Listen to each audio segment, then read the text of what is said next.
My father's hand clamped around my neck. He dragged me across the hall, past guests pretending not to see. "Your money is hers," he hissed. "You're worth less than dirt." My mother's laugh cut through the music. "Dogs don't deserve love, only chains." The bride, my sister, smiled, veil shimmering. And I stood there, breathless, my throat bruising, as the family I once bled for made a spectacle of me. They thought I would bow. They thought humiliation was enough to break me. They didn't know what I would do next. I was the firstborn, the unwanted one. From the beginning, my sister was the golden child. She shone, and I was the shadow that proved her light. Every grade I earned, every dollar I saved, they dismissed. But the moment she lifted a finger, applause followed. I told myself it was fine. That family isn't perfect, but it's still family. I swallowed their insults, their neglect. Until the wedding. Until my father's hand around my throat and my mother's laughter sealed it. I wasn't family. I was property, a wallet, a dog. That night, when the celebration ended and they left me with bruises hidden under my collar, I listened. I listened to the way they spoke about me when they thought I wasn't there. "He saved 30,000, my sister whispered, excitement curling in her voice. "I'll get it out of him. He's too soft to fight back." "Don't worry," my mother assured. "He doesn't have the spine to resist." My father chuckled. "That boy doesn't have spine at all." Each word carved me open. But I didn't bleed, not this time. I sharpened. I didn't rage. I didn't cry. I watched. And in watching, I saw their patterns. My father's obsession with image. My mother's greed. My sister's thirst for admiration. They thought I was powerless. That was their mistake, because silence is not weakness, it's strategy. Step 1. Vanish.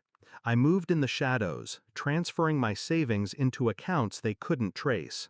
Sold what I didn't need, converted the rest into investments under a new name. On paper, I became the struggling son they always believed me to be. Step 2. Exposure. My father ran a business propped on reputation. Clean image, dirty secrets. I documented everything. Tax evasion, underpaid workers, bribes, all stored neatly, waiting. Step 3. Patience. My mother's weakness was gossip. She loved to talk. So I fed her little lies, that I was spiraling, that I'd given up.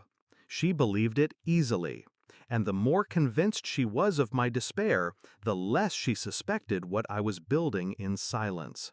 Step 4. The strike. The wedding had been their theater. Mine would be the anniversary party. Same guests, same stage. This time, I wouldn't be the dog. I would be the hunter. The night arrived.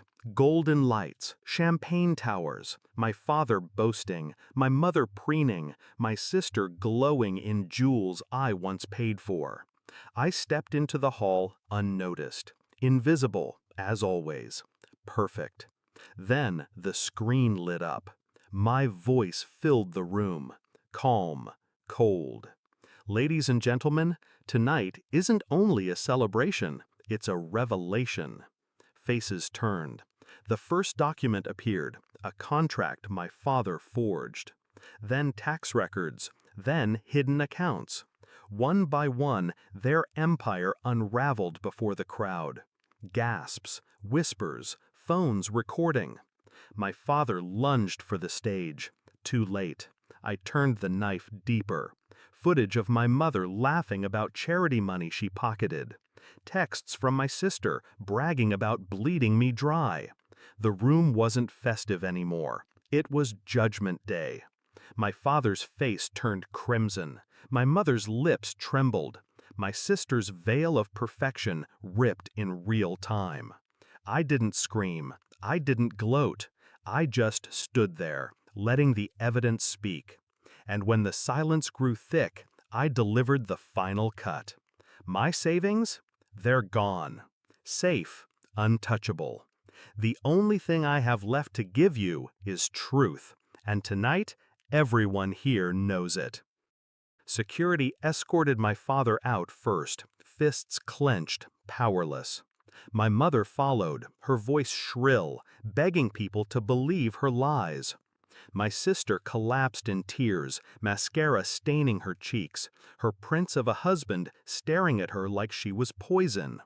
Their kingdom crumbled in one night, and I didn't have to raise my hand once. They don't speak to me now, not that they could if they tried. The company dissolved, their friends scattered, their wealth drained by fines and disgrace.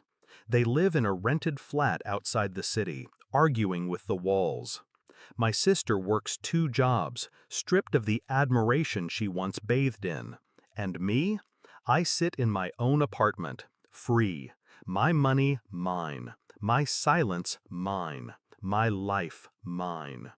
Sometimes I replay my father's words, "You're worth less than dirt," and I laugh, because dirt feeds the roots, and I grew, while they rotted.